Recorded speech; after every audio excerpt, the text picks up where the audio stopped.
Muy buenas tardes. Damos inicio a esta jornada de conversatorios de derechos humanos y el arte como parte de nuestro ciclo permanente de cine y derechos humanos. Este mes hemos decidido dedicar un tiempo para hablar sobre todo desde los documentales, pero documentales que son trabajados como reportajes sobre temas de trata y tráfico en Bolivia. Esto enmarcado en el Día Internacional contra la trata y tráfico de personas. Vamos a iniciar esta jornada mostrándoles un pequeño corto que se llama Paola sobre trata y tráfico de niños.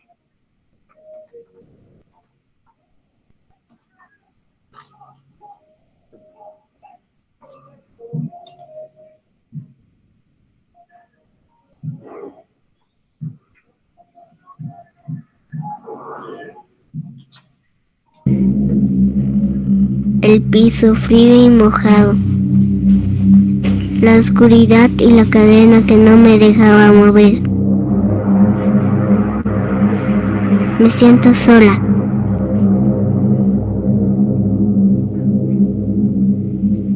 Por fin entiendo quién era ese hombre. Si yo era tan feliz, recuerdo a mi mamá y a mi familia. Las tardes de parque, el caluroso de sus abrazos, los besos de buenas noches y las tardes que dormía con ella. Extraño a las amigas de Elsa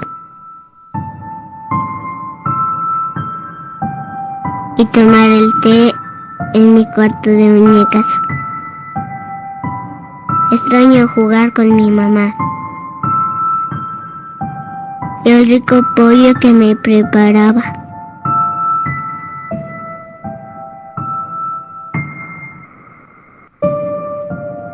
Yo no conocía a Andrés, pero él tampoco tenía la culpa.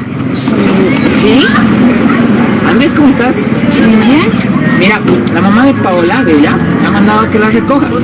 Debe estar esperando en la puerta del colegio. ¿Me ayudas a traerla? Ya. Sí, es que mira, yo estoy con el auto y estoy mi amigo, no lo puedo dejar. ¿Sí? ¿Ya? ¿Ya? Te espero. Dale. Ya. Lo engañaron como a mí.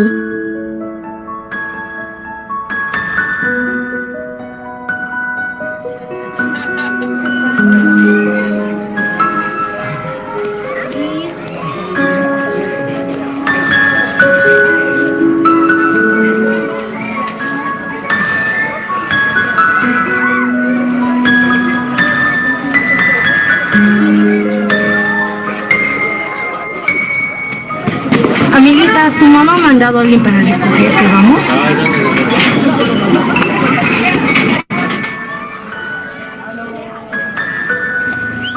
Él me dijo que no tenga miedo, que no me asuste. ¿Sabía el nombre de mi mamá? Me han mandado a recoger. Vamos a ir ahorita a tu casa. Pasa, Paulita, pasa. Y yo le creí todo lo que me decía.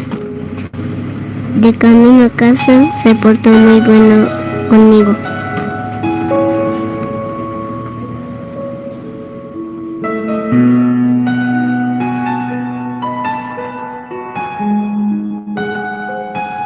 Me invitó a mi refresco favorito. Cuando me fui dando cuenta que ese no era el camino a mi casa. Todo se puso borroso y no puedo recordar nada más. Pero ahora sé que todo era mentira. Mami, sé que fuiste a recogerme. Sé lo triste que te pusiste cuando no me encontraste. Y como desesperada me buscaste. Sé que aún no pierdes la esperanza de algún día encontrarme. Y si hubiera dicho no, seguiría contigo prendían las luces a veces y no podía moverme por la cadena. Escuchaba voces. Ahora sé de lo que hablaban. No me daba de comer, tenía mucha hambre, mucho frío y miedo. La última vez que prendieron la luz, abrieron la jaula, jalaron de mi cadena y pagaron por mí como si fuera un juguete. Lo último que sentí fue un fuerte dolor en mi estómago. Ahora yo no siento nada. Solo quisiera que me encontraras, mamá.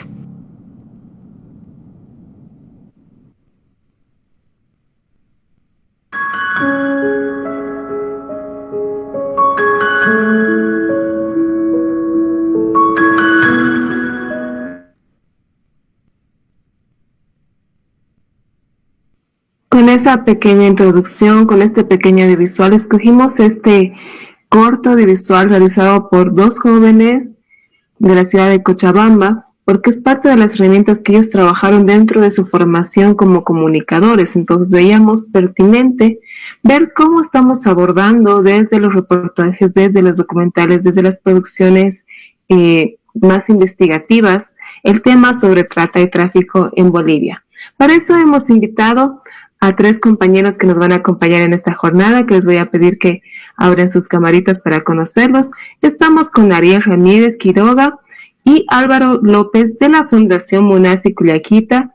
Ellos son compañeros de la Fundación, con quienes como Defensoría del Pueblo estamos en contacto cercanía, siempre viendo el trabajo que está haciendo Munasi y sintiéndonos también acompañados por ustedes.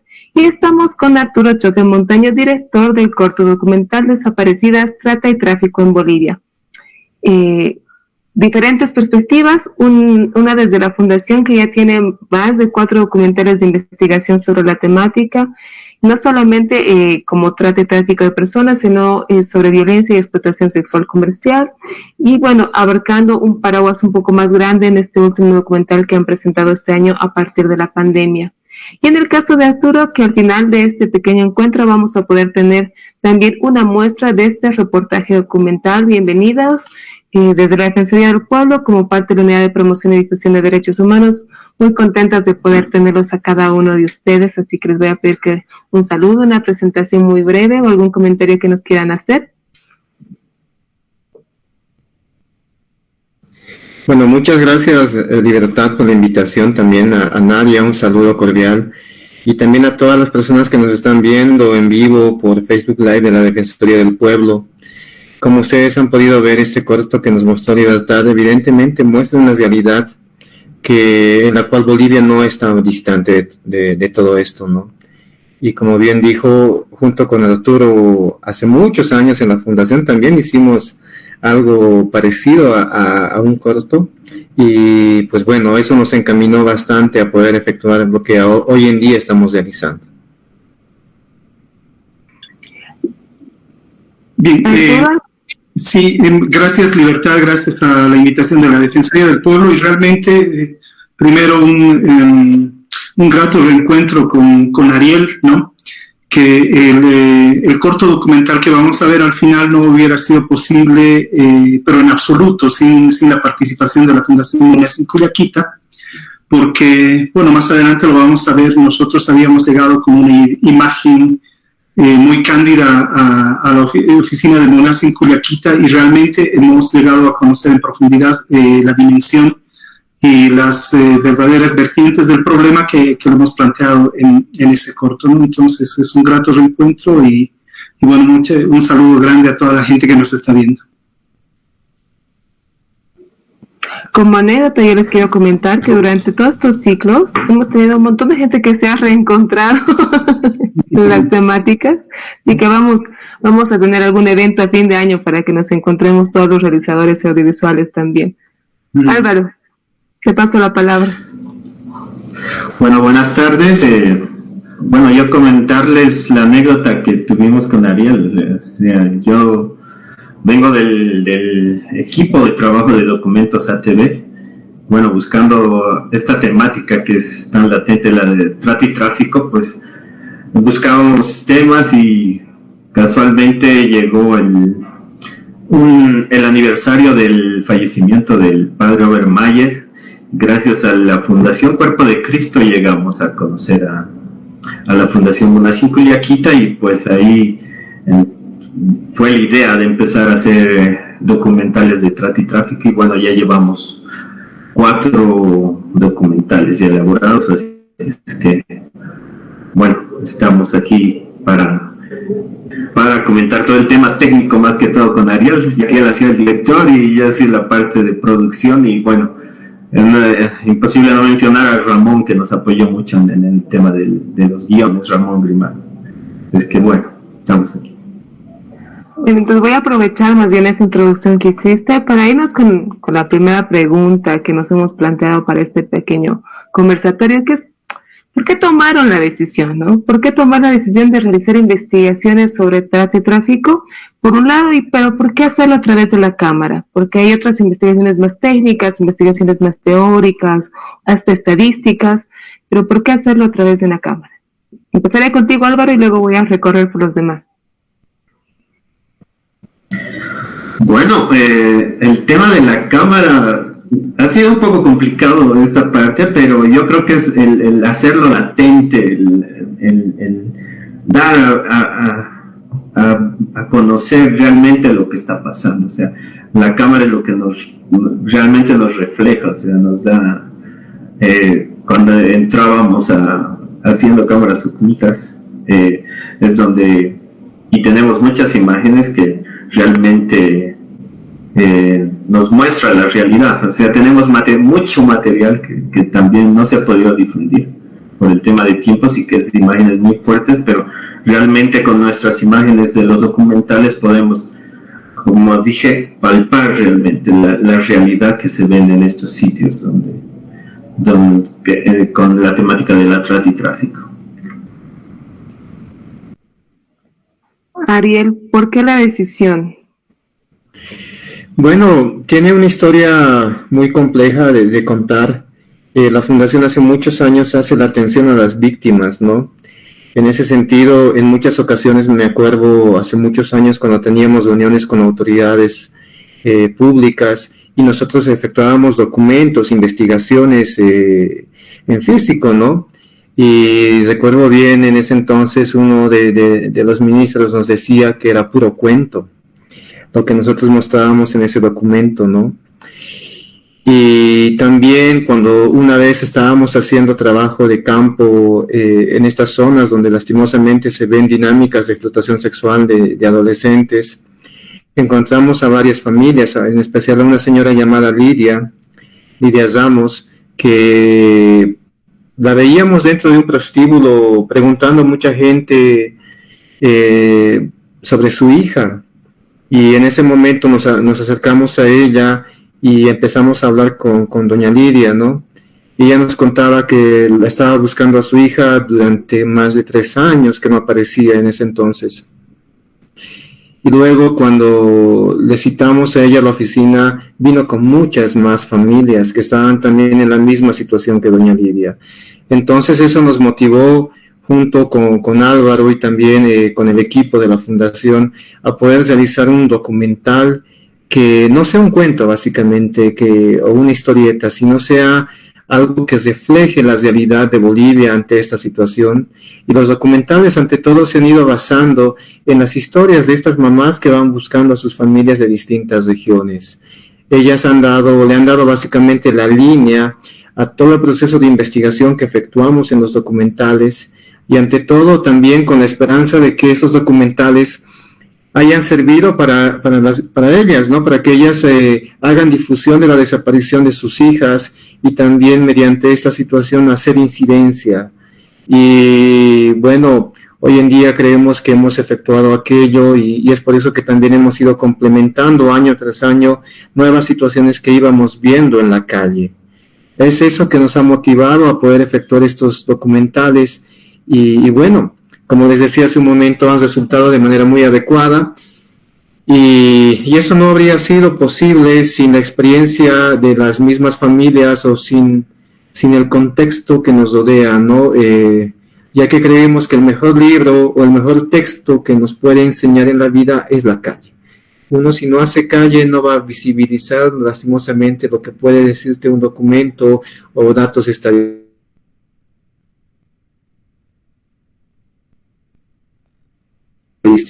Hoy en día vamos viendo. Arturo, en tu experiencia. Micrófono, por favor, está cerrado. Perdón.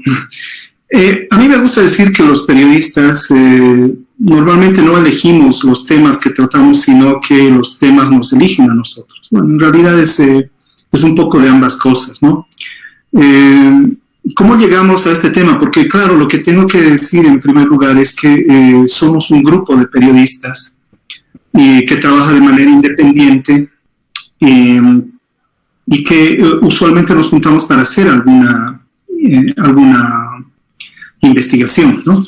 Entonces tomamos la decisión basadas en dos cosas, ¿no? Una, primero, las alarmantes cifras que hace 5 años teníamos y seguimos teniendo lamentablemente de trata y tráfico. Comenzó a visibilizarse una realidad que teníamos escondida debajo de la alfombra, ¿no? Y esa fue una parte, ¿no? La parte racional, la parte periodística, ¿no? Pero te mentiría si te dijera que no ha habido otra parte emocional muy fuerte. No es mi caso particular, pero mis compañeros y compañeras de la revista frecuentemente vivían visitados por terribles fantasmas, ¿no? Porque todos ellos son padres y madres de familia, y vivían con estos fantasmas, con estos miedos, ¿no? De que ocurra. Entonces, era algo que nos comprometía también a cierto nivel emocional. ¿Por qué usar las cámaras? Es interesante mencionarlo porque casi todos los que hacemos esta investigación, este colectivo que se llama Lo que se cayó, ¿no? Venimos del periodismo escrito, ¿no? Todos nosotros hemos trabajado esencialmente en periodismo escrito, así que para nosotros el primer número de la revista y este de Trata y Tráfico, que es el segundo, han sido nuestras primeras experiencias en el mundo audiovisual, ¿no? Es lo que dice Ariel, ¿no? Y que si no lo ves, no lo crees. Hay cosas tan sórdidas que dicen que el papel aguanta todo, ¿no? Y nosotros bien que lo hemos creído como periodistas del área escrita, ¿no? Pero el audiovisual tiene la capacidad de transmitirte muchísimas más cosas, y creo que a partir de entonces también nosotros vemos al periodismo o transmedia ya en este caso como una alternativa que va complementando el trabajo. Yo les mencionaba esto de la cámara porque viendo tanto el documental de Arturo como los otros 4 documentales de la Fundación, ves imágenes, como lo comentan ustedes, de mucho impacto, pero también de una dificultad muy grande para llegar a esas imágenes. Y por ahí va mi segunda pregunta, ¿no? Voy a pasar igual en el mismo orden, pero para que me cuenten cuáles han sido esas dificultades que han tenido al abordar la temática, porque yo veo unas imágenes que digo, ay, no, ¿dónde se metieron? ¿Con quiénes hablaron? Y me parece como espectador interesantísimo, pero como realizador todo un reto, ¿no? Álvaro, voy contigo. Muy bueno al abordar. En el primer documental, que es, Ariel, de Ciudad de los Sueños Secuestrados, hicimos toda la investigación en la ciudad del Alto, el eje troncal y Pando. Bueno, ahí fue la dificultad principal, bueno, yo ya formo parte de la fundación, soy el comunicador, y bueno, en ese entonces como aparte de ATV, y pues conocer bueno, Ariel me dice que me invita a que hagamos la investigación con cámaras ocultas, ya nos dimos modos, así es que ahí era yo no conocía toda esta zona de la 12 de octubre y todo eso, y meternos con cámaras fue una de las dificultades más, o sea, del primer documental, ¿no? El segundo, que es Cartas desde la Periferia, que ya se abordó más a nivel nacional, fue que Ariel ya tenía las imágenes, ya había registrado igual las imágenes, así es que el ver 9 horas de grabación y encontrarte con cada historia, así era acumular tantas cosas, y bueno, más en el tema técnico sí ha sido un poquito complicado, o sea, empezar de tener las imágenes para armar una historia final. Después ya hicimos como fundación el Dónde Están, donde ahí ya hubo un tema de inducción con la Fundación Munacín Cuyaquita, y así es que ahí ya se trabajó mucho el tema de edición, sobre todo en el cuidado de la imagen de todas las personas que aparecían, niños, niñas, adolescentes, señoras, trabajadoras sexuales y todo eso, así es que era un poco complicado eso. Más para mí fue el tema de la postproducción. Sí ha sido una dificultad, pero al ver las historias, cada imagen nueva que aparecía, la segunda completamos con Oruro, Potosí y Yacuiba, ¿no, Ariel? La parte de la historia de la niña, una niña descuartizada que aparecía, era complicado, era increíble el ver tantas historias. Nomás han sido para mí dificultades técnicas. Ahora el último, que es el Conviviendo con el Enemigo, también registrar imágenes sobre la nueva dinámica que está ocurriendo en la 12 de octubre, y pues ver, hasta ahora yo me quedo veía alguna vez haciendo estas imágenes menores de edad, que ahora cambió la dinámica y no se sabe, uno ya no puede ingresar a los genocidios, y al ver qué está ocurriendo allá adentro, ya uno no puede ingresar por el tema de la pandemia. Así es que así uno se queda con cada cosa, cada duda, y bueno, eso es de los 4 documentales, eso es lo que puedo comentar. En tu caso, Ariel. Bueno, anécdotas referentes a la grabación. Obviamente, cuando tú ingresas con cámaras ocultas e intentas reflejar esta realidad, cosas distintos riesgos. No recuerdo en una ocasión donde se dieron cuenta de que lastimosamente no pudimos camuflar muy bien una de las cámaras. Justo prendía un foquito rojo, la cámara parpadeaba y se notaba, y dentro de esos espacios que son oscuros obviamente era mucho más notorio, no nos habíamos dado cuenta de eso, y en cuanto se dieron cuenta de aquello nos cerraron las puertas, no sabíamos qué hacer porque pensábamos que nos iban a golpear o hacer algo más, ¿no? Entonces ahí ahí utilizamos varias cosas para poder salir a escapar básicamente de ese sitio. Y obviamente quienes nos acompañaron estaban muy asustados, ¿no? Porque en ese momento sintieron de que su integridad corría bastante riesgo. Y sí, conllevó bastantes dificultades en esa ocasión, pero fue una lección aprendida, ¿no? De tener más cuidado en una siguiente ocasión de poder efectuar este tipo de acciones. Y en otra más a nivel emocional fue cuando estuvimos en el Chapal, ¿no? Cuando yo me siento con una joven, una dama de compañía que tenía unos 15 años. Pero ya al ir escuchando su relato de ella, del cómo ha llegado ahí, obviamente llegaba a conmoverme bastante, porque son historias muy duras que muchas veces no las escuchas, ¿no? Y no se puede reflejar en cámaras aquella situación. Entonces, por ejemplo, esta adolescente ganaba, 50 centavos por botella que consumía con el cliente, y ella a la noche terminaba 2 o 4 cajas de cerveza. Imagínate cuánto llegaba a ganar, solamente le pagaban 50 centavos por consumo de botella. y te dabas cuenta que ellas estaban siendo completamente explotadas, no solamente por el consumo, sino también les cobraban de todo, del alquiler de la pieza, del higiénico, de todo, y les cobraban siempre el doble, ¿no? Entonces esa adolescente todo el tiempo andaba endeudada con el dueño de ese local. Y obviamente al escuchar esa inocencia que ella tenía de que eso lo hacía para mejorar las condiciones de vida de su familia, porque vivía engañada, era algo muy, muy pesado para mí, no estábamos listos para aquello. Y tampoco recuerdo que cuando igual en la misma zona, cuando hicimos un trayecto por carretera, vimos salir de una de esos lugares a una niña básicamente de casi unos 12 años.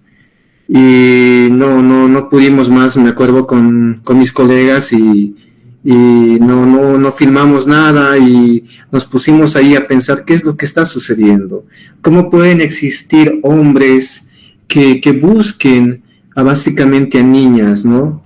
Y cómo también pueden existir personas que lucren con ellas. Como bien decías en el video, o como hemos visto en el video inicial, una niña tan pequeña, nadie se imaginaría que esto ocurre en Bolivia, pero lastimosamente es así. Y aquello fue algo igual que nos conmovió y que también nos motivó a su vez a continuar efectuando lo que hoy en día hacemos como fundación. Voy a pasar la palabra porque me podría quedar una hora con lo que acabas de comentar, pero para tomar las 3 intervenciones primero, Arturo. Bien, sí, me alegra que Ariel haya tocado precisamente estas 2 dimensiones, ¿no? Porque sí, está por un lado el desafío técnico, digamos, de grabar, llevar cámaras ocultas, etcétera, ¿no? Ahora cada que veo un video de la Ceja del Alto, me pregunto, o sea, ¿cómo nos hemos animado, ¿no? A hacer todo eso, llevando cámaras y todo? Era realmente una misión suicida, ¿no? Afortunadamente estamos acompañados generalmente por Ariel y por gente que conocía el tema, pero aún así, sin duda representaba un riesgo, ¿no? O nos pasó algo similar, ¿no? Descubrieron que estábamos con cámaras, nos corretearon por varias cuadras, ¿no? No sé si al final iban a hacernos daño, pero sí nos asustamos mucho. Pero estos desafíos, estos problemas, digamos, al momento de hacer, no son nada comparados con el desafío emocional que representa hacer eso, ¿no? Realmente nosotros al terminar cada día de rodaje terminábamos deshechos emocionalmente hablando, ¿no?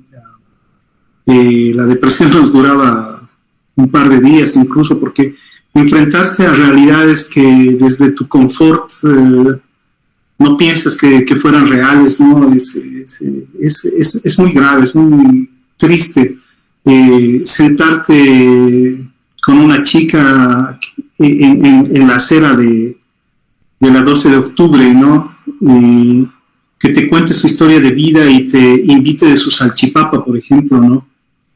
Cuando ves que es una niña, es eso solamente, pero con tantas historias encima, cosas que narramos no solamente en el documental que vamos a ver, sino en esta revista, que es parte del trabajo, ¿no? Aquí está bien acompañada con el documental y tiene un montón de crónicas y reportajes que hacen esto, ¿no? Entonces, ahí hay cosas inclusive más fuertes que el documental, cosas que no alcanzamos a documentar, que si me lo contaran sería difícil de creer, ni siquiera el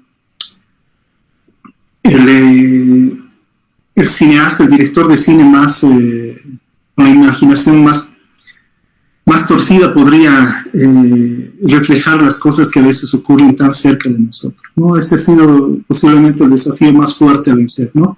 Y la barrera emocional de enfrentarse con algo tan duro.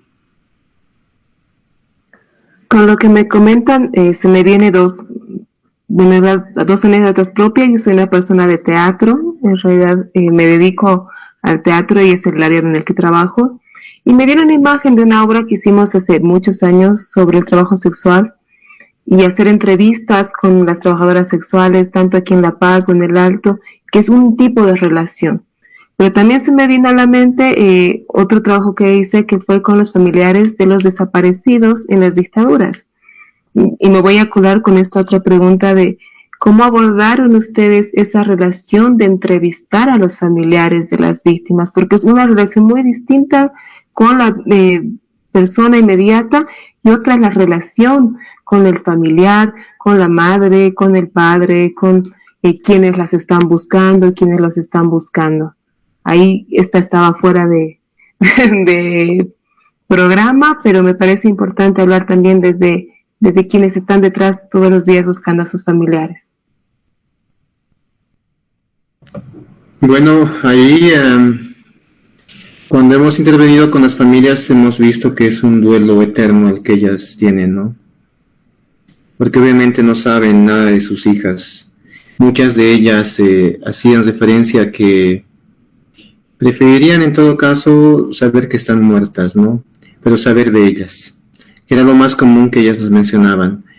Y cuando las entrevistas y se ponen a mal emocionalmente o a llorar, obviamente uno no sabe qué decirle, porque uno no ha vivido estas situaciones. Uno sí tal vez ha vivido situaciones de pérdida de familiares o muerte de familiares, pero no la desaparición de un familiar. Entonces, para nosotros en las entrevistas era muy, muy complicado el poder tranquilizarlas a ellas, porque también ellas tenían mucho que decir. Y en ese momento veíamos que es una herida que nunca va a cesar.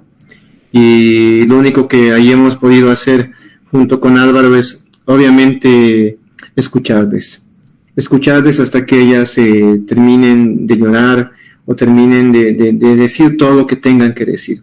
Por más que la entrevista o ellas hablen una hora y media, pero quieren hablar. Entonces ahí aprendimos de que la escucha activa y el escuchar simplemente a ellas les hace bien. O sea, que alguien les escuche. Porque también hemos visto que mucha gente no practica aquello. Cuando ellas van a hablar de su situación a la fiscalía o a la misma policía, exigiendo que aparezca su hija o que se haga algo, obviamente son interrumpidas en lo que ellas tienen que decir. Así que para mí ha sido una lección aquello de escuchar, simplemente de sentarte y escuchar, por más que sea una hora o hora y media, pero escuchar todo lo que ellas tienen que decir. Con esa reflexión entonces, Arturo, dime, adelante. No, solamente reforzar lo que dice Ariel, ¿no? A veces la escucha es lo único que puedes brindar a esta gente, ¿no? La catarsis de ser escuchados. Muchos han, esta ruptura, digamos, con sus hijos, por eso el documental se llama Desaparecidas, ¿no? Ha representado un punto de quiebre en su vida tan terrible que claro, hay gente que no se va a recuperar nunca. En algunos casos, como la mamá de Sarlet, por ejemplo, era alguien que yo previamente conocía, es mi compañera en la universidad, la mamá de Sarlet. Entonces ha sido doblemente difícil escuchar su historia, por ejemplo, ¿no? Y es imposible no involucrarte en un nivel emocional, no volverte militante de esto después de escuchar todo. Yo me voy a soltar a la tercera pregunta, o estamos bien con Álvaro, porque me desalto, entonces voy a empezar igual contigo para ambas preguntas. Y es bueno, tal vez complementado con Ariel, ¿no? El tema de la escucha. Grabando el último documental nos tocó hacerlo en Santa Cruz. La asociación es un poco complicado mencionarla de padres de personas desaparecidas y pues nos tocó hacer la entrevista. Teníamos poco tiempo porque por el tema de los vuelos. Así es que creo que una historia muy complicada de un señor que todos los días viajaba desde Guarnes a Santa Cruz, iba a juzgados y todo este tema para ver el tema, para ver si encontraron o no a su hijita. Lo más complicado fue que al final los tres padres se pusieron a llorar porque comentaron el tema de la pandemia. Aparte de que no tenían resultados ni nada, se les vino la pandemia, todos los casos quedaron estancados Así es que era un poco complicado dejarlos a los señores ahí llorando. Solo, como dice Ariel, nos queda escuchar. Lo único, pero era una anécdota un poco complicada con nuestra compañera, pues nos tuvimos que dejar ahí por el tema de tiempos y todo este tema de las grabaciones, pero así esa anécdota que ha sido un poco dura con el señor que mencionó que desde Guarnes a Santa Cruz viajaba todos los días y se le empezó a sumar el tema de la pandemia. Yo creo que escuchar no es un solo, creo que es una tarea no solamente difícil para quienes están realizando la investigación, para quienes están trabajando en la cámara, sino para quienes estamos todos los días intentando entender al otro. Entonces se han dado más bien una tarea muy grande en cada una de sus producciones al decidir escuchar a tanta gente con tantas historias. Y con eso me iba a saltar yo a la tercera pregunta, que esta sí estaba ya más orientada a ¿qué esperan que el público escuche, no? ¿Qué esperan que el público vea a través de estos documentales? ¿Cuáles son? No quiero sonar como el mensaje que suene así como muy reflexivo, sino más bien qué es lo que quieren que el otro sienta o entienda con estas investigaciones.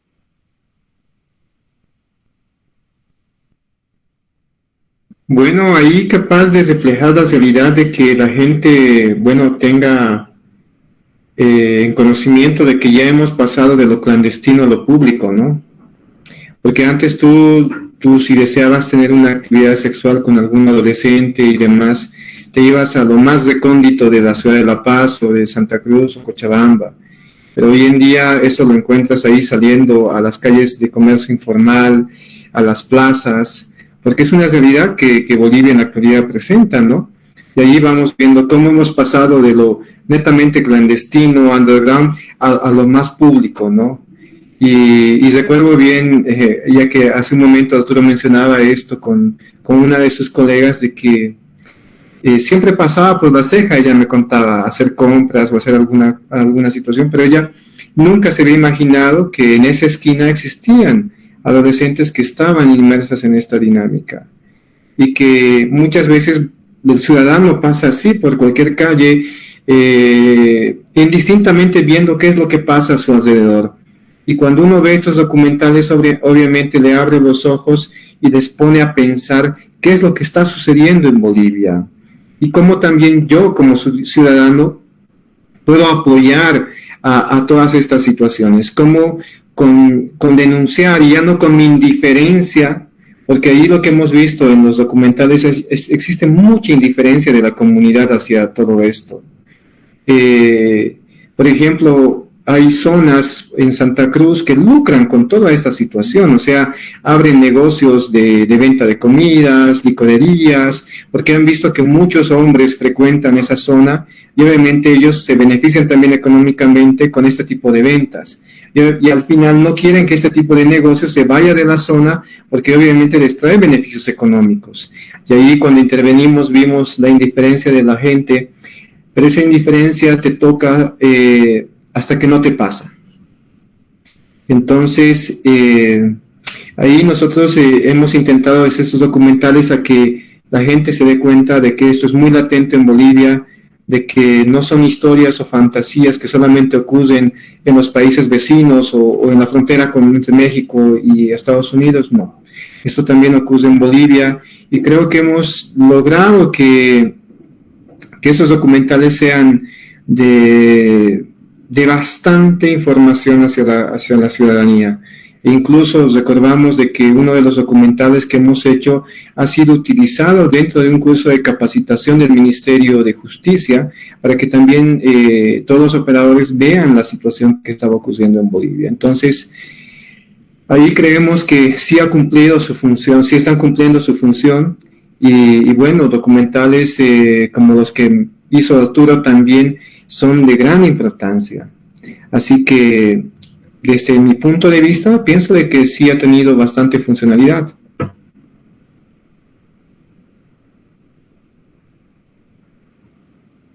Arturo, Álvaro. Sí. Bueno, yo quisiera transmitir una idea que también le he aprendido de la gente de Mamá Sin Colequita, ¿no?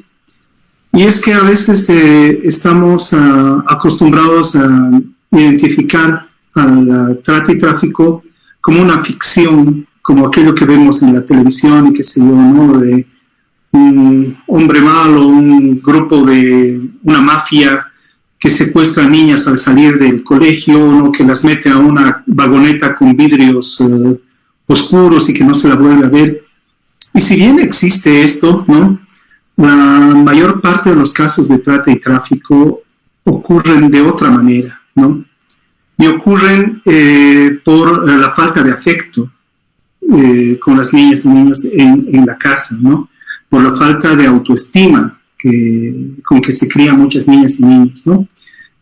Muchas niñas que son captadas por las redes de tráfico son aquellas que escapan de casa por la violencia, ¿no? Escapan de la pobreza, pero sobre todo de la falta de afecto, ¿no?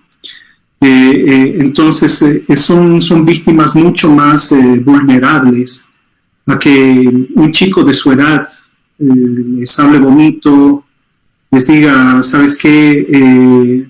Vámonos, vas a vivir conmigo, ¿no? Y estas chicas que muchas veces no han sentido amor en la familia y todo esto, caen en las redes de los traficantes de esta manera, ¿no? Entonces hay que desromantizar, digamos, esa idea de que somos unas mafias que secuestran chicas en la calle, no. Puede sonar hasta un poco cursi, pero yo creo que la principal forma de prevenir esto es un hogar que protege un hogar que quiera. La mejor terapia es el amor en este caso, ¿no? El amor hacia los niños, fortalecer su autoestima, nos va a evitar muchos de estos problemas. Y el segundo mensaje que quiero dar es que también tendemos demasiado a hacer maniqueos, ¿no? Creemos que tanto los traficantes como los consumidores de los servicios sexuales de niñas y niños, los violentadores, le llaman en el lenguaje de las ONGs, para mí son simples violadores, nada más, ¿no? Creemos que son tipos oscuros del lumpen, ¿no? Y un estudio al que nosotros tuvimos acceso gracias a Munacin Coyaquita demostraba que es gente común y corriente, es un chofer, es un comerciante, es un abogado, ¿no? Puede ser tu vecino, puede ser la gente con la que te cruzas todos los días en el trabajo, en la calle, ¿no? Entonces es un problema sistémico, ¿no? Que no tiene que ver desde el lado del consumidor necesariamente con el lumpen, no tiene que ver con los círculos de criminalidad solamente, sino que es un cáncer que está llegando por varios lugares a todo tipo de gente, profesionales, no profesionales, campesinos que llegan a vender sus productos del área rural hasta la Ceja del Alto, profesionales, universitarios que suben a hacer una especie de tour, ¿no? Hay de todo, ¿no? Entonces, mientras no entendamos estas dos dimensiones, el problema va a continuar, ¿no? Eso es lo que yo quisiera dejar como mensaje.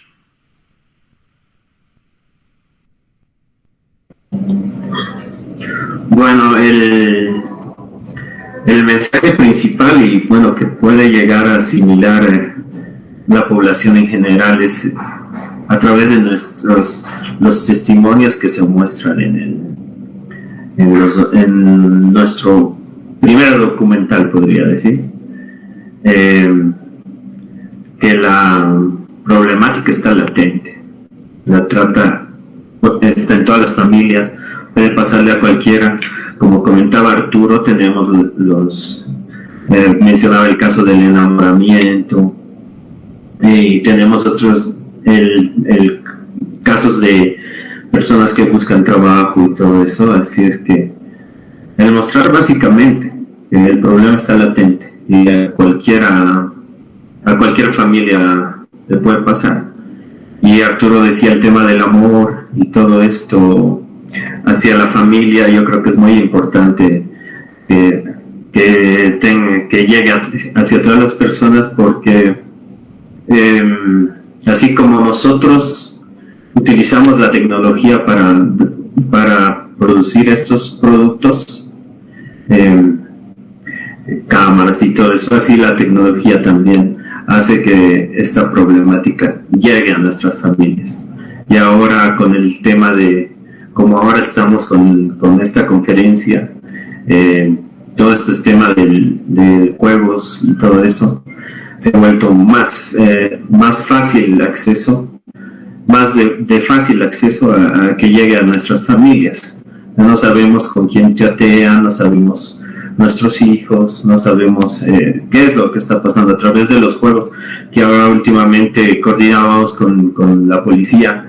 Me comentan que hay casos que están llegando a través de los juegos de celulares. Así es que creo que principalmente, como dice Arturo, el amor hacia nuestras familias y estar atentos a todo lo que hacen nuestros hijos y miembros de nuestra familia. Yo quisiera comentarles una anécdota para mí muy importante que pasó hace 2 años, justo utilizando uno de los documentales como herramienta educativa con estudiantes de la UPEA, aquí en la Defensoría del Pueblo. Y después de eso siempre nos dedicábamos a hablar un poco de las experiencias, las visiones, cómo ellos percibían estas realidades, si lo veían latente o no. Y nos sorprendió una estudiante que nos dijo, yo estuve muy cerca. Yo estuve muy cerca y ahora me doy cuenta que en ese momento no. Me contactaron, estuve a un paso de tomar la decisión de irme de casa y ahora recién me doy cuenta que iba a ser víctima. Entonces yo les quiero mostrar con esta anécdota muy cortita la importancia del aporte y la importancia de tener estas herramientas para nosotros como educadores que nos van a generar realmente un vínculo directo con jóvenes, en esa ocasión con jóvenes universitarios, con jóvenes que después de este momento que nos acompañan dentro de nuestro programa de defensores voluntarios a nivel nacional, que van a poder decir, bueno, sí, yo veo que eso pasa en La Paz, pero también pasa esto aquí en Desaguadero, aquí en Puerto Suárez, ¿qué está pasando? Se van a poder cuestionar sus propias realidades. Esto me parece como primordial para que ustedes entiendan que los mensajes que están mandando, hay muchos quienes los estamos recibiendo, los estamos escuchando y estamos trabajando para que sean herramientas realmente no solamente educativas, sino que nos fortalezcan para poder fortalecer a otros. Y con esto que ya vamos a ir concluyendo, les voy a pedir si quieren agregar algo más. Voy a aprovechar un segundito para mandar igual un saludo a la radio de Huaki que nos iba acompañando durante toda la transmisión. Muchas gracias por acompañarnos. Y si tienen algo más que comentar, es el momento. Si no, vamos a pasar a la presentación del documental. ¿Alguien que quiera agregar algo? Bueno, sí, libertad, ante todo un mensaje a todos quienes nos están viendo. Hace un momento, por curioso, entraba al Facebook simultáneamente para ver cómo está la situación allá y veo que hay bastante expectativa y bueno, aprovecho para también hacer un mensaje a todas las familias, ¿no?, que nos están viendo sobre un tema del cuidado que se debe tener ante todo con sus hijos e hijas. Muchas veces confundimos que el cuidado está relacionado al castigo. Y recuerdo en la época de pandemia había un mensaje que se difundía por los mensajes de WhatsApp de que muchos niños estaban desapareciendo, ya eran como 30, causando toda una histeria colectiva, si se quiere decir así. Y recuerdo la historia de un niño que nos contaba a nosotros de que su mamá había leído aquello y le quitó inmediatamente el celular. Y no le dejaba utilizar el mismo. Obviamente esa situación hizo de que el niño escape de casa, en vez de que una situación de estas le haya ayudado a la familia, más bien impulsó a que el niño opte por otras situaciones. Y creemos nosotros como fundación que la comunicación debería ser el eje fundamental dentro de la familia, donde existe una comunicación adecuada, donde muchas veces nosotros los adultos desconocemos de las nuevas tecnologías que utilizan nuestros hijos. Y la recomendación está ahí. Si tu papá o mamá que estás viendo ahora el en vivo, ves que tu hijo está jugando Free Fire, Among Us y demás, yo te invito a que descargues estos juegos en tu celular y tú también juegues y empieces a conocer en qué consisten, cómo enseñarle a tu hijo cómo crear filtros, cómo denunciar a una persona que le está coqueteando, mandando mensajes. Solamente de esa manera, conociendo lo que mi hijo o hija están haciendo, voy a poder tener una comunicación adecuada. Incluso como anécdota, yo tengo una hija y sigo a los mismos TikTokers que ella sigue, o a los de YouTubers o gamers, porque obviamente a mí me interesa saber qué hace ella y qué tipo de contenidos está escuchando, ¿no? O viendo ahí. Y obviamente eso me lleva a mí a hablar con ella en los momentos que estamos solos, sobre lo que hace y sobre lo que ves, qué le parece que lo que ha dicho ese TikToker y demás cosas, ¿no? Entonces, creo que ahora son los nuevos temas de conversación en la mesa. Los tiempos han cambiado y obviamente esto también nos tiene que llevar a reflexionar como papás sobre esta situación y empezar a informarnos, ¿no? La información es poder, como bien lo dijeron hace un momento, y también esto genera comunicación dentro de la familia.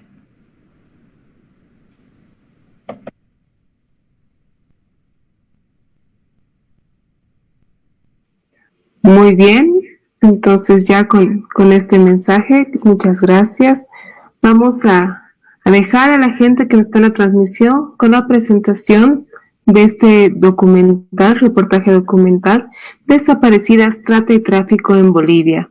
Muchas gracias, Arturo, muchas gracias a tu equipo también que lo está realizando, y los invito también a ver los 4 documentales que hemos mencionado de la Fundación a través de su página de YouTube. Ahí van a encontrar todos los documentales como yo y los van a poder ver sin ningún problema y los van a poder utilizar para sus herramientas educativas también, como lo hacemos desde aquí. Así que les invito a ver también un poco el trabajo que está realizando la Fundación durante ya varios años. Así que nos vamos con este documental.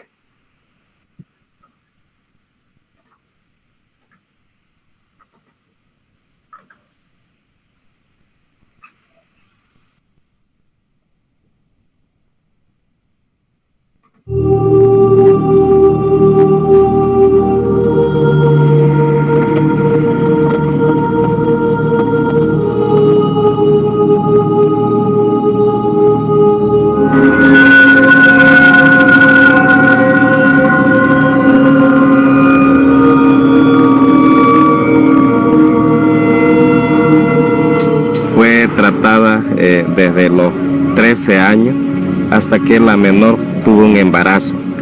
Había cumplido ella sus 12 años, ya estaba entrando para los 13, porque en agosto, el 2 de agosto, él la raptó. El círculo en el cual esta menor fue tratada fue Guayaramerín, Santa Cruz, Riberalta. En Santa Cruz él fue y la vendió a un anciano, 300, la vendió $300, le dijo que le dé por ella. A partir de ahí se descubrieron muchos otros casos. A esta chica la conocí bien, porque ella declaró para ser libre.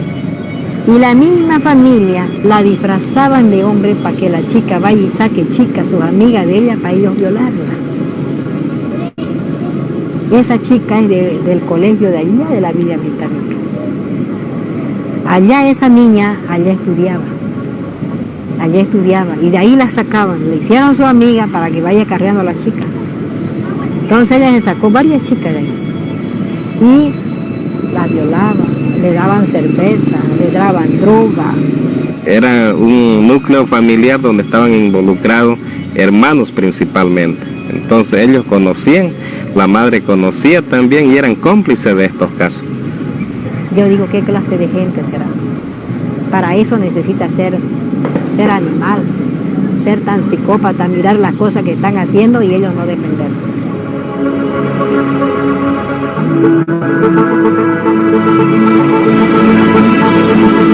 Creo que mi hija ha sido una víctima del narcotráfico, porque varias de las víctimas que hemos logrado recuperar con características similares han estado siendo utilizadas para transportar droga del Chapare hacia Chile, del Chapare hacia Argentina, del Chapare hacia Perú, del Chapare hacia Brasil, pero el centro es siempre el Chapare y utilizan niñas y niños de la edad promedio de mi hija. Son vendedores y vendedoras de droga. Son 3 redes que se distribuyen en la ciudad, pero hay sobre todo una que cubre desde la Plaza Baró hasta la zona sur. Y van a las salidas de los colegios y venden la droga en los colegios y la policía lo sabe y no hace nada. Además de vender droga, van seleccionando a sus víctimas porque primero las seleccionan a las que consumen droga y luego las seleccionan a las que tienen carácter como para poder liderar este tráfico ilícito. Y además, chicas que viajen, que ya hayan salido del país, que no sea la primera vez.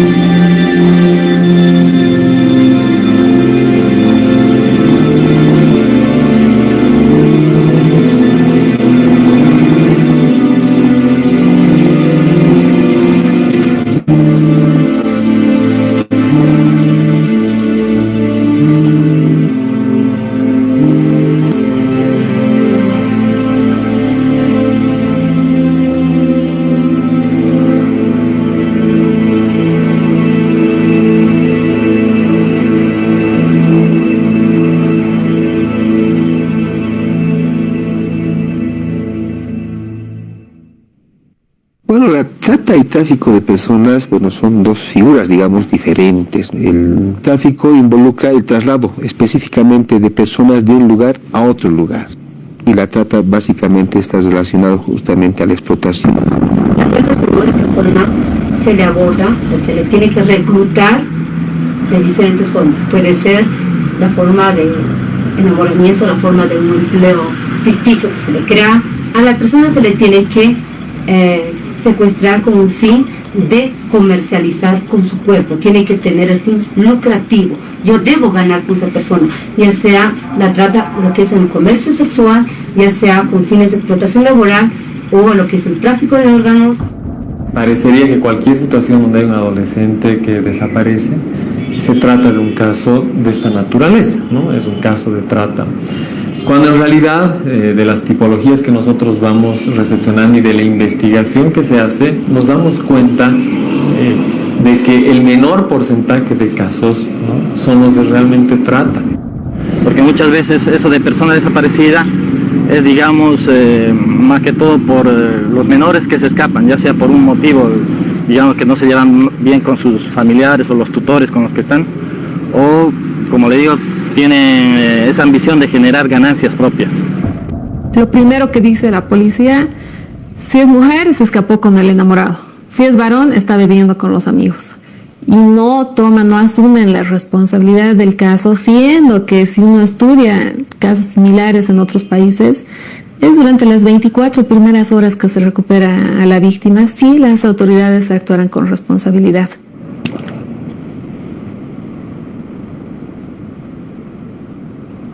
Bueno, el reclutamiento, es decir, la captación de gente, se hace mediante ya sea personas mayores o personas también del mismo sexo y la misma edad. Es decir, que ellos van, les indican que hay un trabajo, ya sea en Guayará o aquí en Ribera Alta, hay un trabajo donde puede generar recursos y son, digamos, ya llevados hasta los locales donde supuestamente van a prestar servicios, ya sea laborales, sexuales o ambos. La primera vez que ella fue secuestrada, le prometían trabajo digno, que ella iba a vivir bien, que iba a ganar bien, pero ella esperaba ese trabajo, pero nunca. De ahí le empezaron a enseñar a tomar cerveza. Normalmente las captan ofreciéndoles trabajo en el exterior, trabajos fáciles, puede ser de modelaje, puede ser de secretaria, de lo que sea, pero les ofrecen sueldos altos, les ofrecen que van a salir del país, pero normalmente captan niñas con necesidades económicas. Todo mediante agencias de empleo falsos en el Alto. Y en algunos casos hay que lamentar que son sus propias madres o parientes cercanos las que motivan y aceptan, porque no solamente son las niñas de manera directa que son contactadas con los tratantes, sino también son a través de la mamá, del papá, porque ven la situación en la que se encuentra a nivel de pobreza. Mi mamá me obligaba a que conozca chicos, a que trajera dinero a la casa y mi hermana me decía, tienes que hacer lo mismo que yo. Me presentaba a sus amigos, mi hermana, y si no traía dinero, a veces no me daba comida. O en cambio a veces me decía, si no traes uno más te voy a botar afuera. Y eso a mí no me gustaba lo que hacía.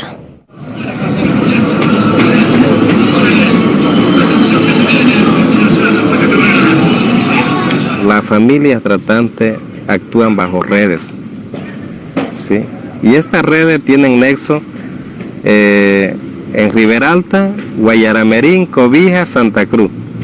Ese es el triángulo. Con Brasil tenemos con fines de explotación laboral, y con Pando y Beni tenemos con fines de explotación sexual, porque es la violencia comercial sexual, incluyendo menores de 8, 9, 10 años. La frontera con el Perú se ha identificado a varias mujeres en la mina La Rinconada, por ejemplo, del Perú, quienes estaban siendo sometidas a un trabajo sexual. Hemos encontrado redes que captan, por ejemplo, adolescentes campesinas del Valle Alto de Cochabamba, del norte de Potosí, que son traídas a la ciudad de La Paz para llevarlas al norte de La Paz, concretamente al sector de los Yungas.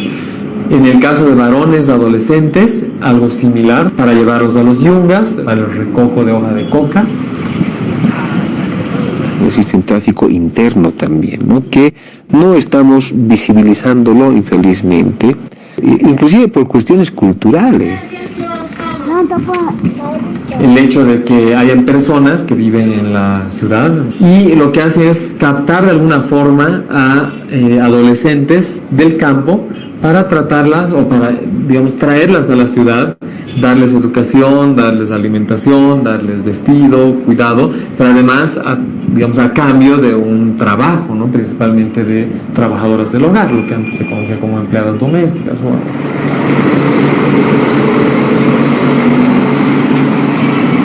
Los tratantes son dueños de locales donde se ejerce lo que es el comercio sexual infantil bajo el rótulo de nightclubs. Generalmente están registrados así, incluso tienen permiso de funcionamiento y todo eso. Realizan la actividad de explotación sexual infantil de manera encubierta. No hemos recibido por lo menos una información que diga, esta es una red de trata y tráfico que se ha identificado en el Alto y este es el modus operandi, etc. Lo que sí nosotros hemos identificado y es muy recurrente es que gente próxima a la familia, conocedora además de las necesidades de la familia, porque ese es el común denominador, es gente pobre, normalmente de familia disgregada. Estas personas lo que hacen es ofrecer una fuente de trabajo a la mamá en principio, a los hijos y a las hijas.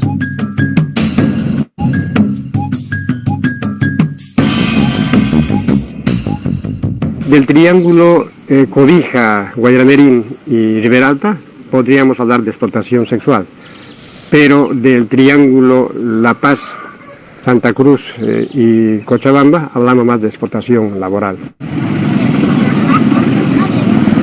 Yo diría de que es el macrodistrito centro.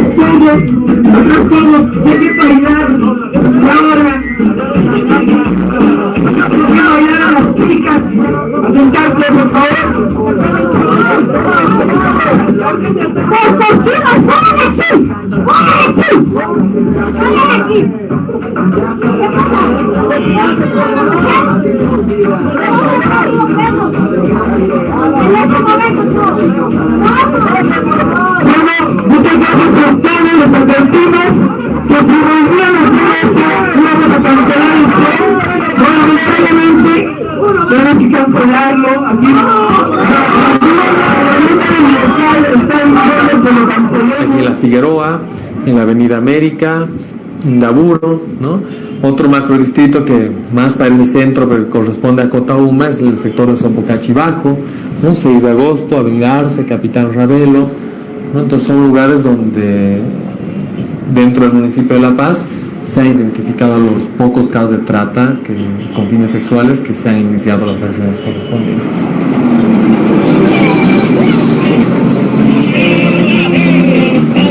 empiezan a prenderse las luces, el alumbrado público, la dinámica de la calle empieza a cambiar. Primero es ir a comprar el vuelo, esta clefa que ayuda a encarar un poco la noche.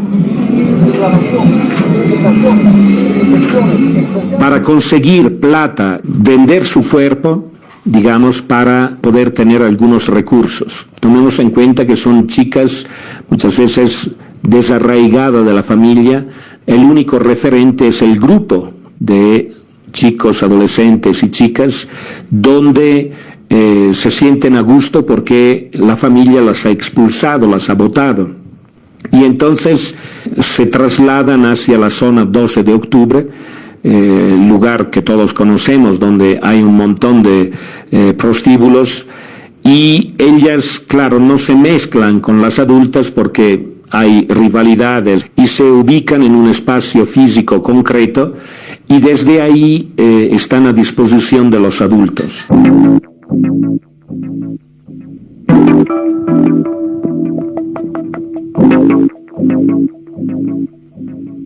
En estos 2 años hemos alcanzado a atender cerca de 10 casos de trata y tráfico, de los cuales también es importante mencionar que el primero que hemos atendido y que suponíamos tener resultados satisfactorios, lamentablemente quedó mal porque no ha sido posible que los agresores hayan recibido la pena que les corresponda. Por el contrario, se encuentran en libertad. En los últimos 6 años, un porcentaje mínimo habían pasado estados judiciales. En los últimos 6 años se registraron más de 1.000 víctimas de trata y tráfico y solo 5 terminaron en procesos judiciales. El 90% quedan en la impunidad. Por lo general un proceso penal va a durar más de 1 año, lo que significa de que actualmente nuestros procesos que ya están en instancia de proceso judicial penal están en etapa de juicio y esperando sentencia todavía de primera instancia, ¿no? Porque también sabemos que los procesos penales pueden ir a una segunda instancia e incluso una revisión ante el Tribunal Supremo de Justicia en Sucre. Lastimosamente todavía no hay condenas. La mayoría de los casos se complican porque, digamos, hay un desistimiento de la otra parte, debido a que muchos de los casos, muchos de los parientes buscan un desistimiento, un arreglo económico, ya sea con la parte afectada, ¿ya? Entonces la fiscalía, el juez, al ver el desistimiento, pues optan por, digamos, dejar el caso, darle medidas sustitutivas o cesación de la detención.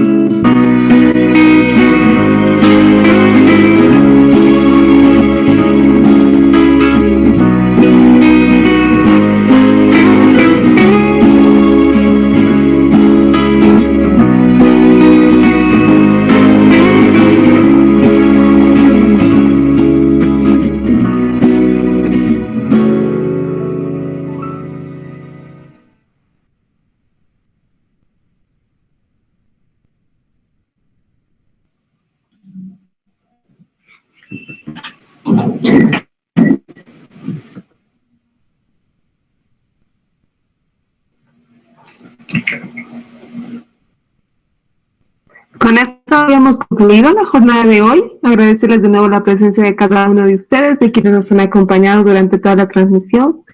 Y bueno, hasta que podamos reencontrarnos en alguna otra actividad, las puertas de las oficinas completamente abiertas para los tres y para la fundación y para lo que callamos para la revista documental también, que vi ya que tienen como 2, 3 proyectos que igual ya están en puerta, algunos ya han salido este pasado 17 de julio, así que bueno, desde aquí la Defensoría del Pueblo agradecerles que nos hayan acompañado y bueno, brindarles este espacio para lo que necesiten. Muchas gracias. Hasta la próxima. Gracias.